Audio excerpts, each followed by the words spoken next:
खाली है औरंगाबाद।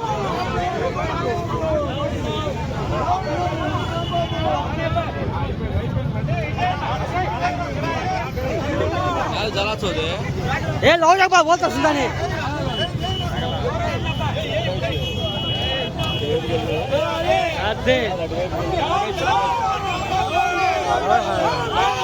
कैसे अंगे में राजधानी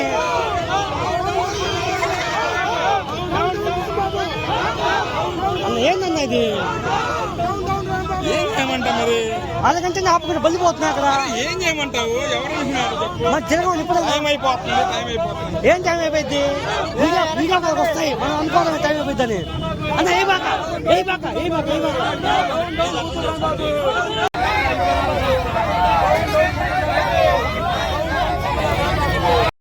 గౌరవ ముఖ్యమంత్రి వర్యులు నారా చంద్రబాబు నాయుడు గారిని అంబటి రాంబాబు అనే యదవ గతంలో మంత్రిగా కూడా చేశాడు, శాసనసభ్యుడిగా చేశాడు. కనీసం సిగ్గు శరం అనేది లేకుండా ఒక ముఖ్యమంత్రిని పట్టుకొని అనుచితమైన వ్యాఖ్యలు, సమాజంలో మనం పబ్లిక్ గా మాట్లాడలేని వ్యాఖ్యలు చేశాడంటే ఈ వైఎస్ఆర్సీపీ నాయకులకి ఎంత సిగ్గులేనితనమో.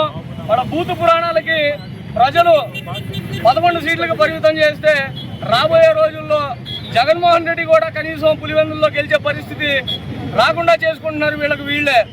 ఇలాంటి బూతులు గత 5 సంవత్సరాలు మాట్లాడబట్టే జనం చీకొట్టారు, వైఎస్ఆర్సీపీని బంగాళాఖాతంలోకి విసిరేశారు. అయినా వైఎస్ఆర్సీపీ నాయకులకి బలుపు తగ్గలేదు. ఇదే బలుపుతో గత 5 సంవత్సరాలు మాట్లాడి ఇప్పుడు కూడా మేమే అధికారంలో ఉన్నామన్నట్టు వాళ్ళు బిహేవ్ చేస్తూ ఉంటే నిజంగా ఒక్కొక్కసారి నారా చంద్రబాబు నాయుడు గారి మీద కూడా తెలుగుదేశం పార్టీగా మాకు కోపంగా ఉంటుంది. ఎందుకంటే మమ్మల్ని డిసిప్లిన్ అనే డిసిప్లిన్ పేరుతో తెలుగుదేశం పార్టీ నాయకుల్ని, కార్యకర్తల్ని నారా చంద్రబాబు నాయుడు గారు ఆపుతున్నారులే కానీ ఈ రోజు అంబటి రాంబాబు గారు మాట్లాడిన మాటలకి నిజంగా ఈ రోజు చిరులూరుపేటలో దిష్టి బొమ్మ తగలబెట్టాం. ఇలాంటి వ్యాఖ్యలు ఇంకొకసారి చేస్తే వాడి ఇంటి మీద పడి వాడి ఇల్లు కూడా తగలబెట్టే పరిస్థితి తెచ్చుకుంటాడు అంబటి రాంబాబు. ఇలాంటి వ్యాఖ్యలు ఏ వైఎస్ఆర్సీపీ నాయకుడైనా ఇంకొకసారి రిపీట్ చేస్తే దిష్టి బొమ్మల దహనం కాదు, మీ ఇల్లు మిమ్మల్ని ఇళ్లలో పడే దహనం చేస్తామని తెలుగుదేశం పార్టీ తరఫున హెచ్చరిస్తా ఉన్నాం.